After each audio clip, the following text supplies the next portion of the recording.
shouldn't sign to the label at all, but you know, in this day and age, you have to be very, very, very picky, and you have to have your plan. It's not like back in the days when it was your only option.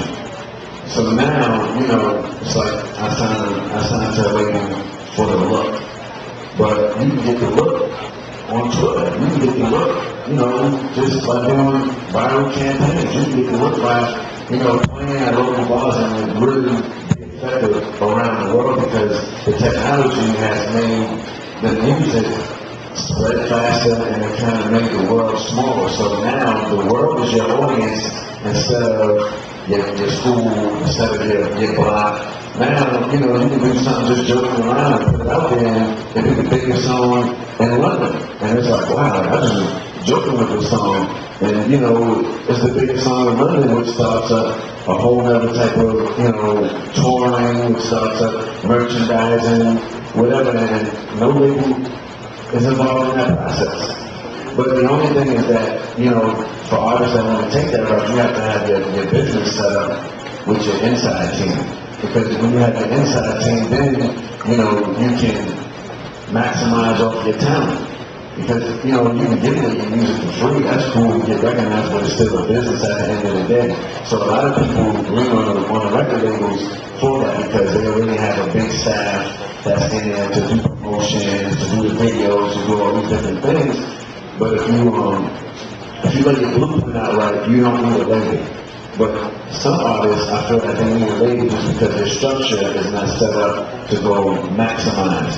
So, you know, you just have to have a plan if you're going to go with a label or without a label. I think that they both can work, but it's just all depending on, you know, the artist's plan.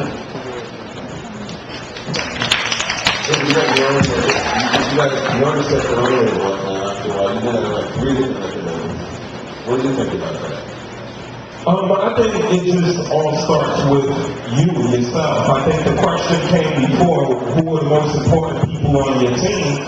First and foremost, the most important person or people on your team is the band themselves. Because before you can go out here and ask Tom Silverman for help, ask management, ask any publicist for help, you have to show that you're going to be consistent. You know, you have to have people want to invest their time in you. And it doesn't matter if you move from situation to situation. Your reputation must precede you. So if the situation doesn't work out, you can't leave the building saying, hey, those guys were assholes, or this guy was an asshole, because it's going to be hard to assemble an infrastructure.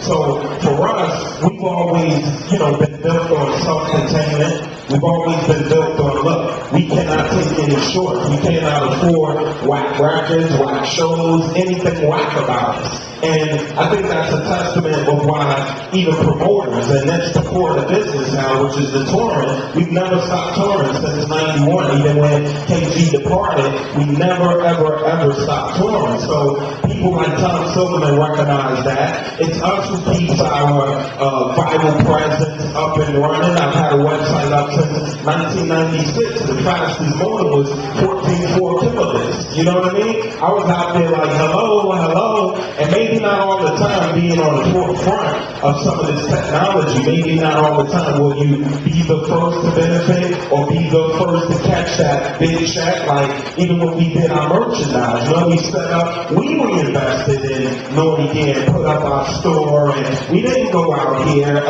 Licensing deals weren't even in existence. So I remember when we did our retail store, Puff called and was like, yo, man, I'm trying to do bad boy clothing. How do I do it? I'm like, well, I'm going to a local sporting goods store and I'm just screwing up his whole business because I had him spring putting and embroidering and filling up like a 1,500 square foot retail spot. I suggest you try to go out there and get licensing deals, and that stuff happens. So sometimes you have to be the first, and maybe the industry will catch up later, but the more self-contained you are, the more professional you are, the more consistent you are, you'll never have trouble finding help, which is, and keeping healthy relationships, because granted, some of you know our history with Tommy Boy. Church ran in there and put snakes and rats all through the offices, you know, that's the typical classic angry artist thing. But with maturity, with time, with professionalism, you keep keep rapport with people like Tom Silverman. You keep rapport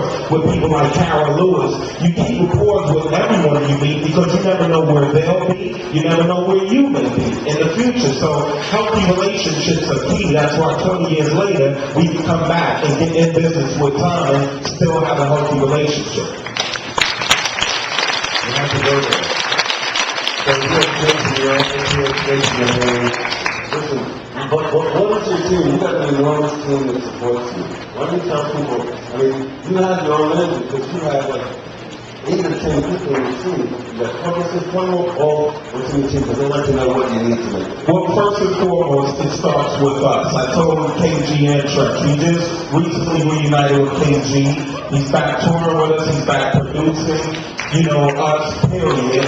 And it starts with us. And then we have Rebecca Foster, who is our manager now. She started off as our sound and tour production person when we decided to play the unit management. So after the relationship with Flavor Unit, we wanted to have her step up and say, hey, you've been road managing us, you do sound production, you tour all around the world, we want to give you a chance to step up and you have a group like us, So with Rebecca, we deal with all the booking agents and agencies, and that's what finances us. That's the core of our business, the touring. From there, even before we got together with this new relationship, we went total independent. We worked in the studio. We identified 2 records we wanted to go with. We hired independent radio promotions people. And again, with relationships, we still have Sean Warren on our team. Charles Benson on our team. Both of them worked for you at Tommy Boy in 91. And in 2008, we're still able to pull them. We have Danny C. He works on the Pitbull and T-Pookie and the Little John's records.